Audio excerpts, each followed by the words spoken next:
Carlos, queríamos empezar esta entrevista para que nos cuentes un poco la situación actual en la que está Nekati Özkan, ¿no? Vicepresidente de la Asociación de Consultores Políticos, que vos presidís y que, bueno, que despertó mucha preocupación, bueno, por esta redada que hubo en Turquía, donde hubo además de él el alcalde de Estambul y 105 personas más detenidas sin justificación. Sí, totalmente. Es una situación inédita, digamos, nunca habíamos pasado por una cuestión así, aún, digamos, en regímenes que son, digamos, que tienen por ahí algunos rasgos autoritarios, pero nunca recuerdo que hayan detenido a un colega. Nosotros estuvimos en Estambul en el 2011, en la reunión anual. Erdogan ya era presidente, pero digamos, no tuvimos absolutamente ningún tipo de problema. El colega Özkan es el consultor del alcalde de Estambul. El alcalde de Estambul ganó esa elección el año pasado, el año 2023, 24, y fue una elección en donde la oposición ganó mayoritariamente en todo el país. Y eso está haciendo que el alcalde de Estambul se pueda estar proyectando como no solamente como el principal opositor, sino también como un potencial, digamos, candidato presidencial que pudiese ganar la elección de 2028. Vos, a ver, había señales con respecto, no sé si vos pudiste hablar con él antes, digo, había señales de que esto podía pasar, el acoso era permanente, había un clima de que, bueno, que el régimen de Erdogan podía dar este paso. No, sabíamos la situación no era sencilla, que el año pasado habían hecho campañas, digamos, con muchas restricciones, en situación, digamos, muy compleja de libertad de prensa, etcétera, pero no, digamos, que podían llegar a esta situación. Y de hecho, él hizo unas pocas horas antes de que lo detengan como algún posteo preventivo, por así decirlo, con una especie de mensaje de advertencia, pero bueno, digamos, simplemente, digamos, a los efectos de poner al tanto del clima, no más que eso. Carlos, te pregunto un poco cómo, si tenés información de tus colegas, ¿cuál fue la reacción de la gente sobre esto que sucedió? ¿O qué están percibiendo como reacción del pueblo de Turquía? Mm. Bueno, muy negativa, ¿no? De hecho, digamos, hubo muchas manifestaciones, hubo mucho movimiento en las redes sociales, como era de esperar. Tal fue el movimiento en las redes sociales que a las pocas horas de estas detenciones, el gobierno, la justicia de Turquía puso preso a 40 ciudadanos que habían expresado su disconformidad con estas detenciones, para que uno vea, digamos, el clima de opresión que existe.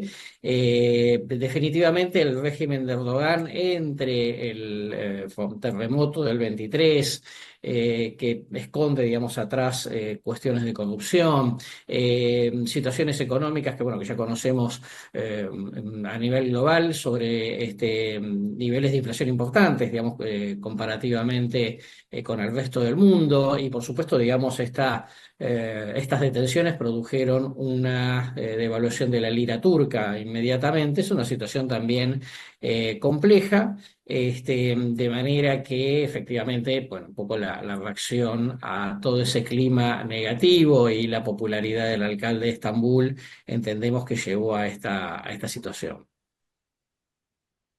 Carlos, yo te quería preguntar un poco, aprovechando obviamente que sos un reconocido consultor político y analista internacional y político internacional, sobre este fenómeno, ¿no? ¿Por qué pensás que este tipo de liderazgos como el de Erdogan, parecido, ¿no? Que utilizan herramientas democráticas, pero para entrar al gobierno y después obrar la democracia desde adentro, ¿por qué pensás que está teniendo, entre comillas, tanto éxito, ¿no? Tantos liderazgos que, no digo que se copian de Erdogan, pero mantienen, buscan esa línea de gobernanza? Ujú. Mira, en primer lugar, uno lo que visualiza, digamos, es en general, viste que como cuestionamientos a la democracia en distintos lados del mundo, lo vemos en Latinoamérica a partir del Latinobarómetro. Estos tipos de liderazgos de alguna manera aprovechan un cierto clima gente de una parte, digamos, sustancial de la opinión pública que dice que aceptaría, digamos, tener un régimen que fuera eficiente para obtener resultados sin importarle mucho la forma de gobierno, ¿no? Y por supuesto, digamos, esto en el caso particular de Turquía, eh, recordemos, digamos, Turquía es un país, aunque sea islamista, su población tuvo una revolución laica, ¿m? Después de la Primera Guerra Mundial, cuando se terminó el Imperio Otomano, y de alguna manera había sido un tanto diferente al resto del mundo islamita, y Erdogan fue, vamos a decir así, islamizando más la sociedad y el propio régimen político. ¿M? De manera que te diría que en este punto lo que vemos es que estos líderes lo que observan es no solamente una cierta condescendencia, ¿no? Permisividad por parte de la población, sino que además una lógica, digamos, de generar como cierto violencia, no necesariamente física, ¿m? este, frente a sociedades, digamos, que les cuesta reaccionar frente a este tipo de situaciones, ¿no? Entonces aprovechan entre esa cierta permisividad que comentábamos, sumado a sociedades, digamos, que les cuesta a veces reaccionar frente a este tipo de cuestiones y avanzan, ¿no?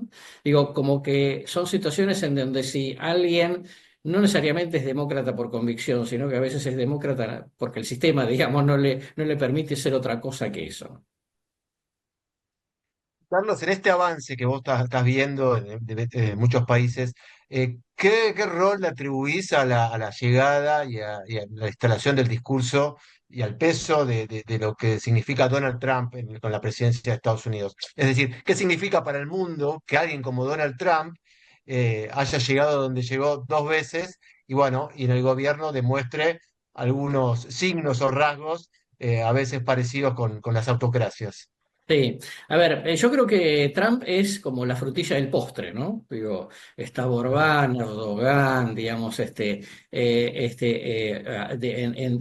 Bielorrusia, entre otras situaciones, en la situación Bukele, Noboa, digamos, en Ecuador, si efectivamente ganase la segunda vuelta, y que Trump viene a ser, digamos, un poco como la coronación de todo eso con una particularidad, que viste que en el mundo hay una gran discusión respecto de si realmente hace falta democracia para crecer y progresar, ¿no? Y poniendo obviamente el famoso caso de China, ¿no? Que pasó a ser una autocracia capitalista, digo, más allá del Partido Comunista, y que al convertirse eso de alguna manera en alguna referencia mundial, ¿m? De algo que funciona desde cierto punto de vista, eh, Estados Unidos en su polarización interna también, digamos, digamos, adquiriendo un poco ese tipo de rasgos, ¿no? Sí, que el personaje que dice, vamos a hacer lo que funcione, y si después, digamos, las formas lo vemos por el camino, digamos, no hay que preocuparse como demasiado, porque total, digamos, los políticos con las excusas de que el sistema, los procedimientos, los equilibrios, las instituciones, digamos, al final como que no se termina de resolver nada. Esta es una sensación en general a nivel global y que particularmente cuando, digamos, suceden a liderazgos que han sido como un poco timoratos, un poco tibios, excesivamente moderados, etcétera, y además, digamos, todo lo que tiene que ver con los debates más ideológicos o filosóficos, terminan apareciendo estos personajes que, como decíamos recién, son buen reflejo de tendencias que existen en la opinión pública, sin lugar a duda, y que en el caso particularmente de Estados Unidos, obviamente lo preocupante es que todos sabemos que hay partes del mundo que en definitiva terminan de tomar un poco los valores de los países referentes, ¿no? Y entonces el caso de Estados Unidos, en este sentido, además de ser particularmente preocupante, también está siendo, digamos, un poco como una especie de yo te diría, de pionero, ¿m? En algunas cuestiones que ya tomó Trump en su primer mandato y que empiezan a ser, digamos, como un ejemplo, ¿m? De dónde se puede, digamos, cómo se podría constituir un proyecto político, vamos a decir así, no necesariamente autoritario, pero con actitudes democráticas bastante débiles. Carlos, y tomando tus palabras, ¿no? Vos decías recién que Trump es como la frutilla del postre. Ustedes de la Asociación Internacional de Consultores Políticos han estudiado o han trabajado sobre la respuesta de cuándo se empezó a hacer ese postre, digamos. ¿Ustedes ubican cronológicamente algún momento, algún episodio, algo que diga a partir de acá hubo un quiebre y empezó a gestarse algo que hoy vemos con mucha más claridad, digamos, mucho más manifiesto? Ujú. Mira, nosotros vemos un proceso de largo plazo, la verdad, en donde las sociedades, digamos, se fueron fragmentando y vía las tecnologías disponibles se fueron también polarizando, ¿no? Yo te diría una tendencia que uno empezó a ver, digamos, con un poco más nítidamente en algún momento de los últimos 10 años. ¿No? Vamos a poner simplemente un hito medio que va a sonar, digamos, un poco quizá extraño, pero es el 2007 se crearon los smartphones, ¿no? Y a partir de eso ya todo, digamos, fue distinto en el mundo. ¿No? Porque el poder en el 2011 tuvimos la primaveras árabes. ¿No? Toda la reacción ciudadana y la relación con el poder empezó a ser claramente diferente. Es cierto, digamos, que así como transfirió como más poder a la sociedad, ¿no? Desde distintos puntos de vista, también es absolutamente cierto que al mismo tiempo generó fenómenos de encapsulamiento, digamos que vía la lógica de los algoritmos terminó de generar este tipo de cuestiones. Para sociedades, digamos, que son, vamos a decir, como más indolentes con las formas, ¿no? Menos, son más permisivas, digamos, a cierto tipo de cuestiones, como lo estamos viendo en varias partes del mundo, y que desde ese punto de vista, yo te diría que las consecuencias de los avances tecnológicos en ese sentido, los estamos viendo ahora claramente, pero no estamos viendo todos los impactos, ¿no? Que esto puede tener, por lo menos los impactos negativos, ¿no? Los impactos positivos, digo, no hace falta comentar. Sí, claro. Vos decís que hay mucho más de lo que quizá percibimos a diario. Sí, totalmente, porque digamos, lo que en 2007, cuando aparecieron los smartphones, bueno, no, obviamente muchas cosas no se podían prever desde ya, pero además a esto ahora le sumamos la velocidad a la cual se incorpora todo eso, la inteligencia artificial, ¿no? Que nos Claro. trae, digamos, muchos dolores de cabeza para hacer campaña en la diferenciación entre el impacto de fake news y lo Ujú. que realmente es cierto, y cuánto realmente a la gente, de vuelta, a las sociedades les estén importando, digamos, la realidad objetiva de los hechos y cuánto está imponiéndose la posverdad, ¿no? Que esto ya no me Claro. importa esta vieja discusión iluminista sobre la racionalidad y los hechos objetivos, digamos, ya dando paso a creo en lo que realmente, digamos, me viene en gana y me cuaja bien a mí personalmente, digamos, no a Claro, sí, lo que y es la una búsqueda de opinión. información que ratifica eso que uno cree, digamos, más allá de abrir. Claro, exactamente. Exactamente. Como dice Manuel Castells, no estamos yendo a los medios a informarnos, sino a confirmarnos. Exacto, claro. Así es. Carlos, te hago la última y agradeciéndote por el tiempo que te has tomado para hablar con nosotros y con nuestra audiencia. Y te quería preguntar sobre si pensás que todavía la democracia, me imagino que sí, ¿no? Tiene herramientas para contrarrestar a este tipo de liderazgo, ¿no? Porque en definitiva, en la mayoría de estos países siguen siendo sistemas democráticos, pero que van perdiendo peso. ¿Pensás que todavía se puede esperar una reacción de esas instituciones, un cambio? Y una reacción fuerte frente a esta oleada de intentos de instalar autocracias. Mira, yo creo que sí, como vos decís, para mi gusto, más por las reacciones sociales que a veces, digamos, por la Claro, propia arquitectura institucional. ¿M?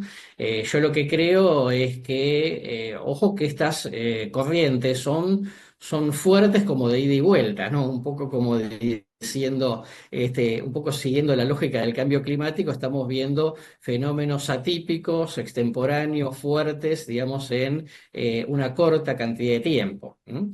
Al final, Trump hizo su primer mandato, no pudo reelegirse, volvió, pero en el medio estuvo Biden. Bolsonaro tuvo cuatro Bolsonaro, años. Bolsonaro, claro, claro. Exactamente, digamos, después vino, ahora vino Lula, bueno, en teoría no se puede reelegir, pues veremos si hay algún seguidor de Bolsonaro. De alguna manera eso te está mostrando, digamos, de que hay algunos resortes, ¿no?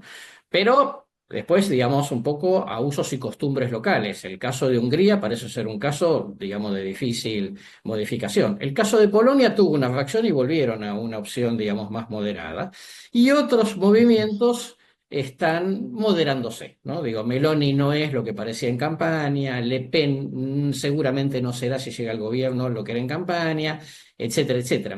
Bueno, digamos, todo el movimiento más de derecha, nacionalista, en el caso de Gran Bretaña, ahora, digamos, tuvo un contundente triunfo laborista. Sí, yo creo que reacciones hay, es probable que lo haga, porque también es cierto que estos regímenes si bien, digamos, pueden llegar a resultar difíciles de procesar por el poco respeto por las normas democráticas, también es cierto que la pata que los ayuda es la eficiencia, ¿no?